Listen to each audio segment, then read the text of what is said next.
සියලු දෙනාට සුබම සුබ දවසක් ප්‍රාර්ථනා කරනවා. මම මේ මොහොත තුල රැඳී සිටින්නේ මුවගම පොසොන් කලාපය තුල. ඉතින් විශේෂාංග රැසකින් සමන්විත මේ මුවගම පොසොන් කලාපය ඔබට විශේෂ අත්දැකීමක් ලබා ගන්න පුළුවන්. ඉතින් ඔබට අපි ආරාධනා කරනවා ඒ නැරඹීමට එන්න කියලා. ඒ වගේම අපි එහි තිබෙන අංග කීපයක් පිළිබඳව එහි තියෙන සජීවී විස්තරය ඔබට දැනගන්න අපි සංවිධායක මණ්ඩලයේ නිලධාරී මහත්මයෙක් සම්බන්ධ කරගන්නවා.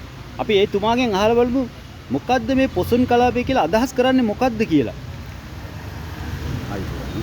සියලු දෙනාට සුබ අපි මේ සූදානම් වෙන්නේ 15 වන වරට සියලු දෙනාගේ නිබඳ ගෞරවයට පාත්‍රන්නේ වතපුර සදහන් පූජා පොසොන් කලාපයේ 3 වෙනි දිනය වෙනුවෙන් ඒ මහ ජනතාවට විරුද්ධ කිරීම සඳහා තමයි සංවිධායක මණ්ඩලය ලැබෙලා සූදානම්. ඉතින් විශේෂ අමාත්‍ය මතක් කර යුතුයි රත්නපුර සදහන් පූජා පොසොන් කලාපය කියන්නේ රටක් නොව ලොවක් සැනහූ සුවිශේෂී නිර්මාණශීලී දායකත්වය. ඒකට ප්‍රධාන හේතුව තමයි ලෝකේ ගලා යන ජල තරංගයක් මත ඉදවුණු එකම සහ ප්‍රථම තොරණ තිබෙන්නේ අපේ සදහන් පූජා පොසොන් කලාපය. ඒ පිටා තින්නේ කළුගම කොමදේගේ ජල තරංග මත තමයි ඒ කළුගඟේ නිමවුණු තොරණ නිර්මාණය වෙන්නේ. ඉතින් ඒ අවත පරිසරයත් විශේෂ නිර්මාණ රැසකින්ම වර්ණවත් කරලා ඒ පාලමුවෙන් දක්වන්නේ ඈතින් ඉස්සන්නේ අපූර්ව ජල තරංග අතරට ඒ විදුලි රේඛාවන් දැකලා මෙවෙන ඒ අපූර්වත්වය හරිම චමත්කාරයි. මම හිතනවා මේ ලක්ෂ සංඛ්‍යාත ජනතාවගේ නෙත ගත සිට පිනවන දර්ශනයක් බවට පත් වෙනවා. ඒ නිසාම තමයි ඒ ලෝක පසඳ කළ නිර්මාණයක් බවට පත් වෙනවා. ඒ විශේෂයෙන් මතක් කරන්න ඕනේ මේ සුවිශේෂී නිර්මාණ ශෛලී දායකත්වයට මේ 15 වසර පුරා ඒ ගෞරවනීය ආගමික නායකත්වය අපි අනිවාර්යයෙන්ම සිහිපත් කළ යුතුයි. තරුණ යතිවරයන් වහන්සේ නම ලෙස මේ ශාසන මෙහෙවරට කරන උතුම් මෙහෙවරට අමතරව මේ සමාජයේ යහමඟට ගන්නට සමාජයට හොඳ පණිවිඩයක් ලබා දෙන්නට උන්වහන්සේ ලබා දෙන දායකත්වය අපි ඉබදෙන් මතක් කරනවා. අපොන් ගෞරවපූර්වක සිහිපත් කරනවා. මොගම් ශ්‍රී සිද්ධාරාම පිරිවෙන් විහාරයේ නායකත්වය ගෞරවනීය පනම්බේ පඤ්ඤාලංකාර ස්වාමීන්.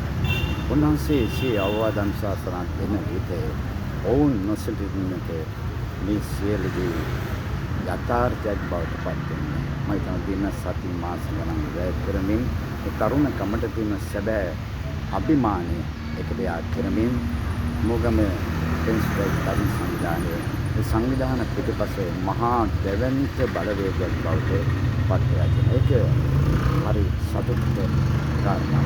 ඒ වගේම ඔවුන්ට සහයෝගිතාවක් ලබා දෙනවා මොගම ශ්‍රී සිද්ධාරාම දහම් පාසල.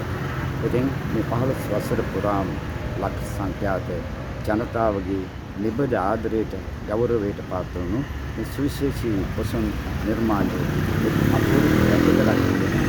ඒ තමයි සමාජයේ වෙලාගත් මේ මත් උවදුර ඉදු දැකලා යහපත් තරුණ සමාජයක් ගොඩනංවන්නට ඒ වගේම ක්‍රියාශීලී සමාජයක් හරහා ගොඩනංවන්නට මූලික තේමාපාත කරගෙන තමයි රටේ සදාම් පූජා පොසොන් කලාපය නිර්මාණය. ඉතින් සුවිශේෂී නිර්මාණ රසක්ම අපි අද දවසේ ගෙනින්න බලාපොරොත්තු වෙනවා. එමනම් කළුගඟේ තොරණ අතලේ ප්‍රධාන තොරණ තුනක් රෝකඩ සංදර්ශන මිහින්තලා අනුරුව අඟුලිමාල දමනය බැතිගේ ප්‍රසංග බෞද්ධ නාට්‍ය ධර්මදේශනා ඒ වගේම මුචලින්ද නාට්‍ය ධර්මය ඒ වගේම මම පෙර සඳහන් කරන පරිදි අර කළුගඟේ නිර්මාණය කර තොරණට අමතරව ඒ වටා රැඳෙන සුවිශේෂී නිර්මාණ ඒ වගේම විශිෂ්ට නිර්මාණයක් තමයි යාන්ත්‍රික විද්‍යාව කරන විසුන්ත මොනරා ඒ වගේම පහන් කෝඩු නිර්මාණ තරඟාවලියක් තිබුණා.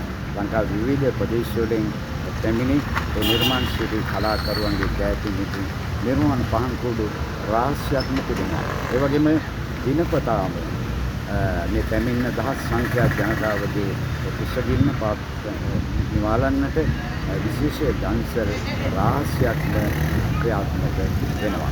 ඉතින් ඇත්තටම හොඳ පණිවිඩයක් ලබා දෙනවා.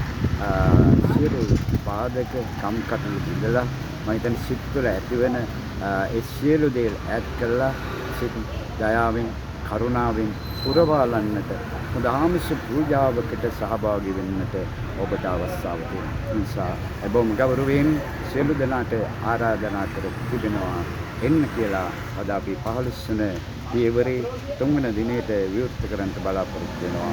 නිවද ගෞරවයට පාත්‍ර වුණු රත්නපුර සදහන් පූජා පොසොන් කලාපයට. අපි ආරාධනාව අපි හිතනවා ඔබ සියලු දෙනා සතුටින් බාර ගන්න කියන ඒ බලාපොරොත්තු පරිදි එමනම් අපි සමුගන්ට බලාපොරොත්තු වෙනවා. සියලු දෙනාට සුබ දවසක් වේවා. යහපත්ම වේවා කියලා ප්‍රාර්ථනා කරමින් අපි සමුගන්නේ ප්‍රධාන තොරණ අභියසිත බොහොම